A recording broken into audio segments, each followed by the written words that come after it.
Hello friends, welcome to IICS platform. आज है 12 सितंबर और 12 सितंबर करेंगे हम करंट अफेयर के MCQ। Without wasting our time video start करते हैं। First question, what is E coli recently seen in news. ये पूछ रहा है कि ई कोली क्या है। तो दोस्तों ये मैं सिंपल याद रखना, ये है बैक्टीरिया। क्या है? एक बैक्टीरिया। अब ये न्यूज़ में क्यों है, सबसे बड़ा क्वेश्चन बनता है कि ये न्यूज़ में क्यों चल रहा है ई कोली बैक्टीरिया। तो देखो दोस्तों, अभी ग्रेटर नोएडा में वाटर के अंदर ई कोली बैक्टीरिया पाया गया है। ई कोली बैक्टीरिया पाया गया है, जिसको कंज्यूम करने के बाद कई सारे सिम्टोम दिखे लोगों के अंदर, जैसे कि fever, diarrhoea, stomach pen,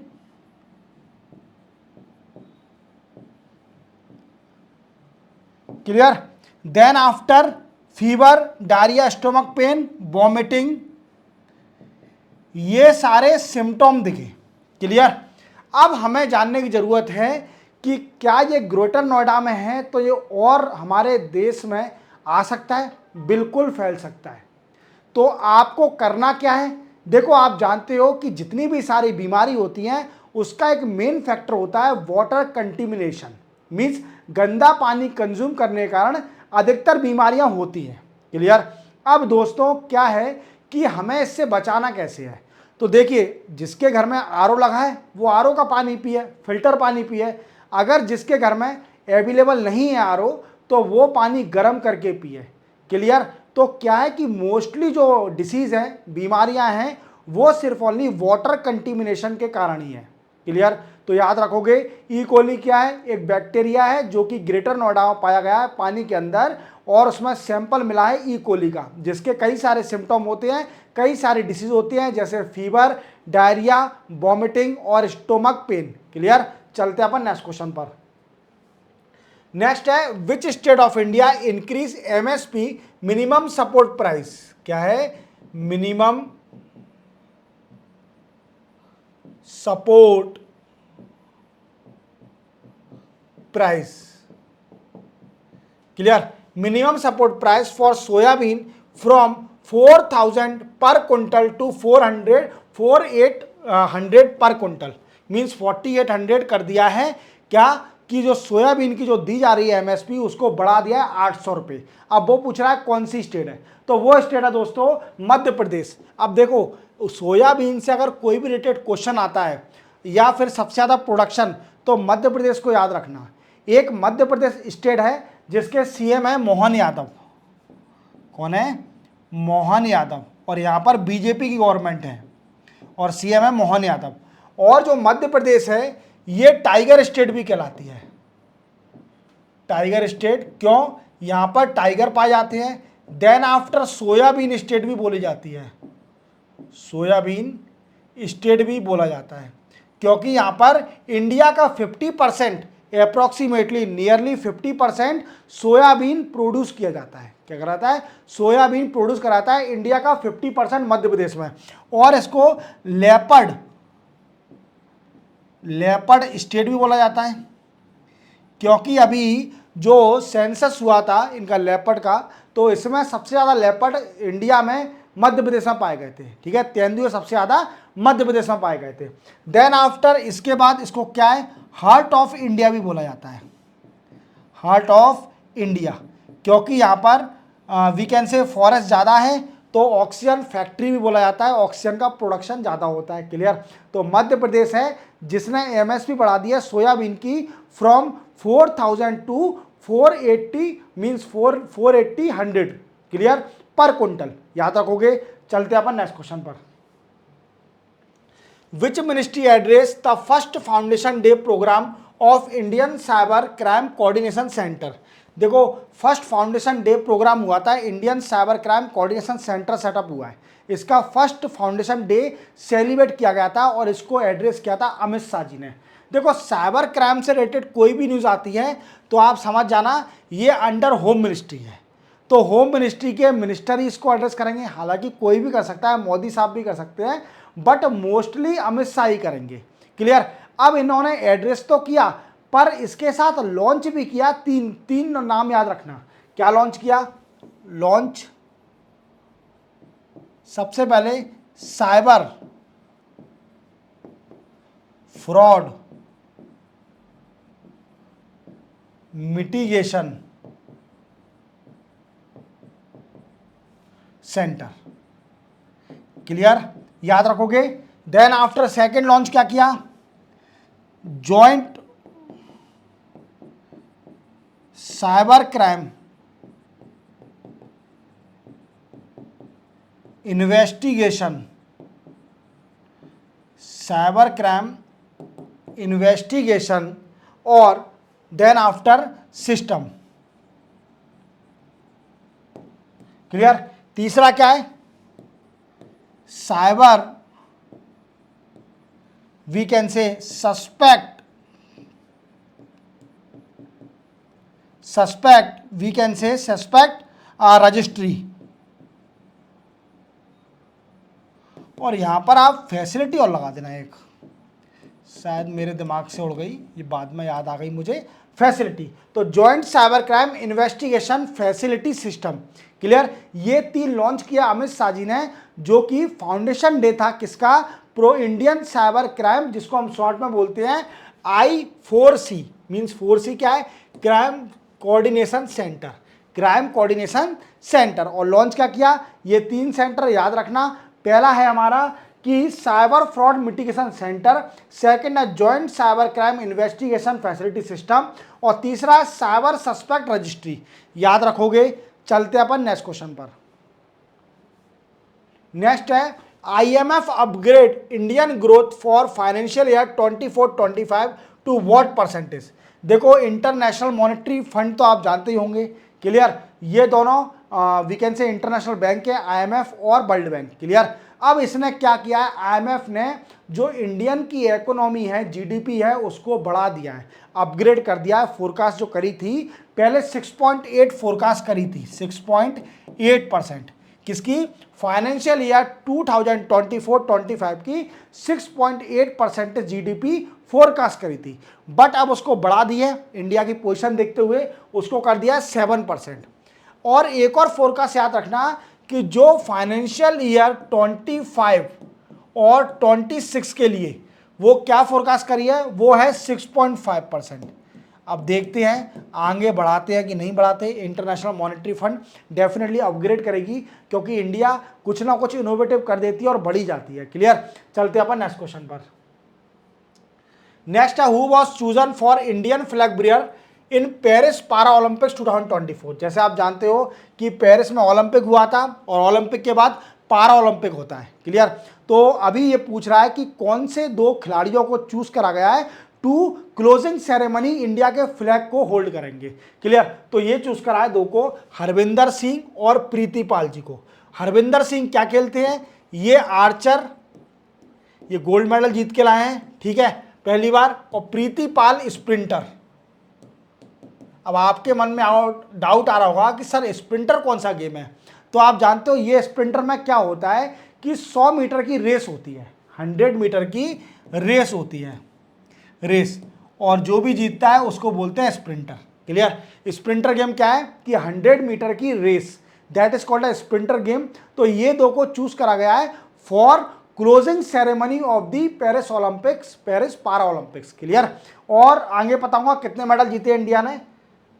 next है who was shown as a 45 chief of army staff of Nepal army? ये पूछ रहा है कि नेपाल आर्मी के 45 चीफ कौन बने आर्मी स्टाफ के?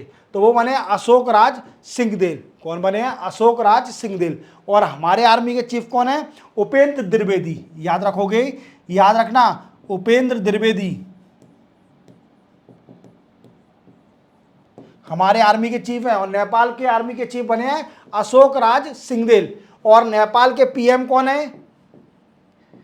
नेपाल PM है KP शर्मा ओली। और नेपाल के प्रेसिडेंट कौन है दोस्तों? नेपाल प्रेसिडेंट वो है रामचंद्र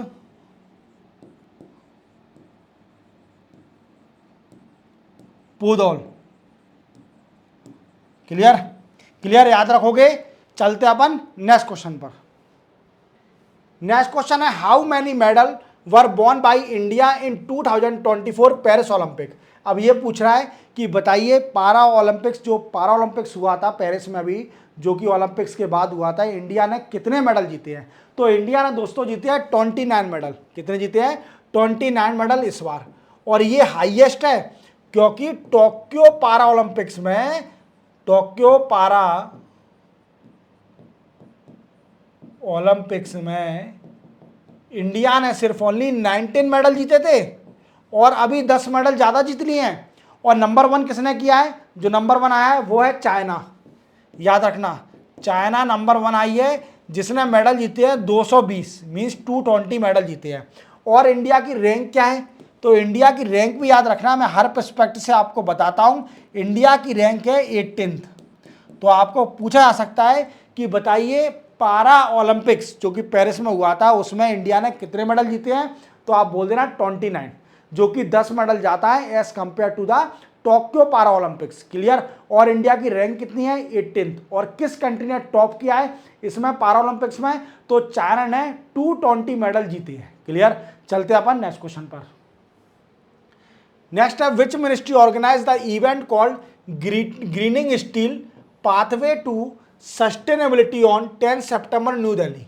देखो ये तो आप समझ गए होंगे, स्टील का नाम आ गया है तो definitely ministry of steel and heavy industry होगी, जो कि सीएम वो मिनिस्टर कौन है? HD कुमारस्वामी। ये फॉर्मर सीएम है कर्नाटका के। कहाँ के सीएम है? फॉर्मर सीएम ऑफ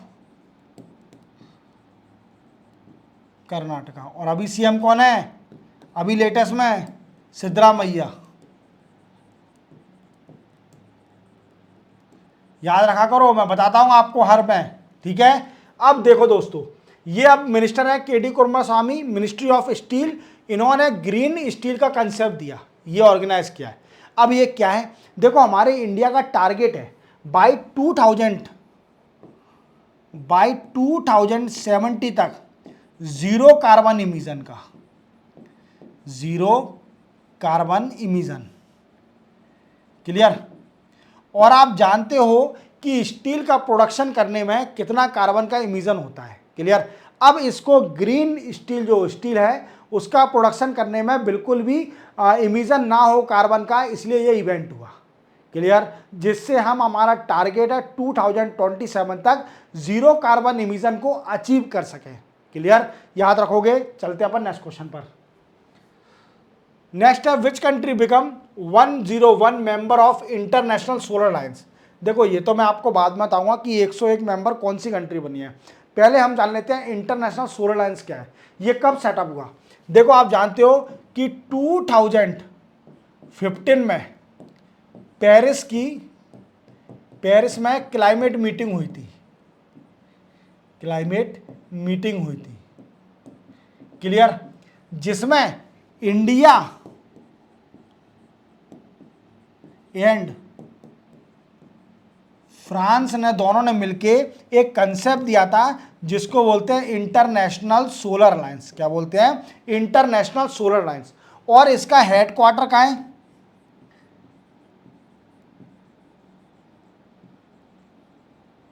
हेडक्वार्टर है दोस्तों गुरुग्राम में। क्लियर? इंडिया गुरुग्राम में, हेडक्वार्टर इंडिया गुरुग्राम में है। मींस पहले गुड़गांव बोलते थे, यहां पर इसका हेडक्वार्टर है। और इसका मेन मोटिव क्या है? इसका मेन मोटिव है enhance production of solar energy, production of solar energy. Clear? Through solar panel, solar panel का यूज करके इसका सोलर एनर्जी का प्रोडक्शन करना और जो क्लाइमेट चेंज इमिशन हो रहा है, क्लाइमेट चेंज इफेक्ट हो रहा है या कार्बन इमिशन हो रहा है, इसको रिड्यूस करना। तो कैसे होगा, जब हम कोल से या फिर गैस के थ्रू ये प्रोडक्शन ना करें, हम क्या करें कि नॉन रिन्यूएबल रिसोर्स जो हैं जितने भी, उनको रिड्यूस कर दें और रिन्यूएबल रिसोर्स का यूज़ करके हम एनर्जी का प्रोडक्शन करें। क्लियर, सोलर एनर्जी का यूज़ करें। तो नेपाल कंट्री है 101 जिसने इंटरनेशनल सोलर अलायंस को ज्वाइन किया है। तो याद रखोगे नेपाल कंट्री का नाम। चलते हैं अपन नेक्स्ट क्वेश्चन पर। Which country host second Asian Pacific ministerial conference on civil aviation new Delhi from 11 सितंबर टू 12 सितंबर। देखो सिविल एविएशन मिनिस्टर आप याद रखना कौन है, मैं आपको 12 बताता हूं कि ये हैं राम मोहन नायडू। क्या है, राम मोहन नायडू। और ठीक, क्लियर क्लियर, याद रखोगे Ram Mohan Naidu civil aviation minister है। क्या है, सिविल एविएशन मिनिस्टर।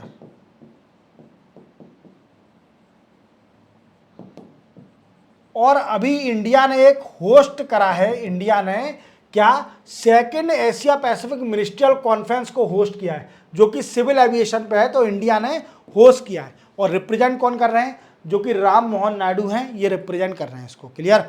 अब देखो दोस्तों इसका मेन मोटिव क्या है, तो इसका एम है, aim to enhance regional connectivity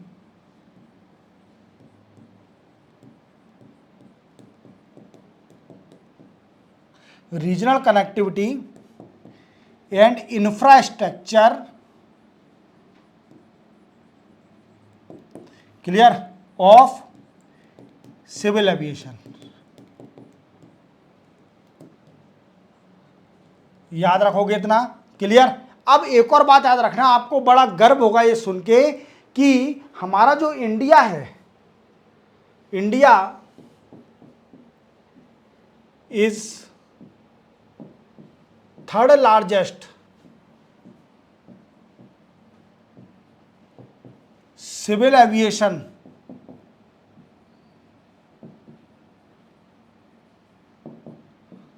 market in world. देख रहे हो आप कि इंडिया तीसरा सबसे बड़ा सिविल एविएशन मार्केट बन गया है वर्ल्ड में, और इंडिया हमारी 5th लार्जेस्ट इकोनॉमी भी है और 3rd largest civil aviation market भी बन गया है वर्ल्ड में। तो ये याद रखना। क्लियर। चलते हैं अपन नेक्स्ट क्वेश्चन पर। नेक्स्ट है, which country become second largest 5G smartphone market in world.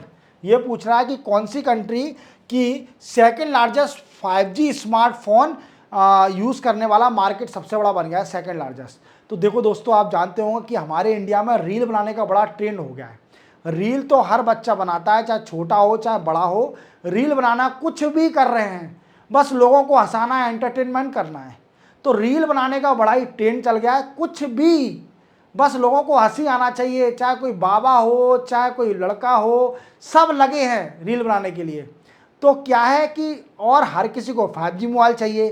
तो इंडिया दूसरा सबसे बड़ा 5G स्मार्टफोन का मार्केट बन गया है और यूएसए को सरपास कर दिया है।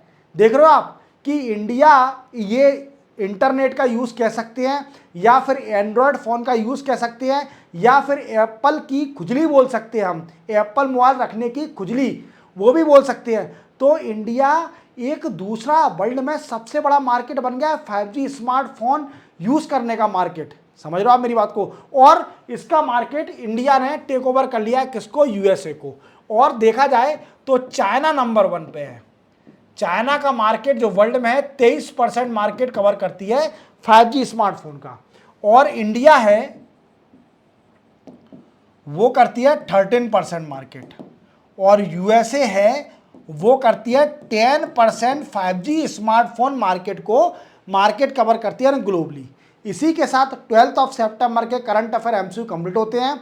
चैनल को सब्सक्राइब और बेल आइकन प्रेस करना ना भूलना। मिलते हैं हम कल, कब होगा, 13 सितंबर को नए करंट अफेयर एमसीक्यू के साथ। तब तक के लिए जय हिंद।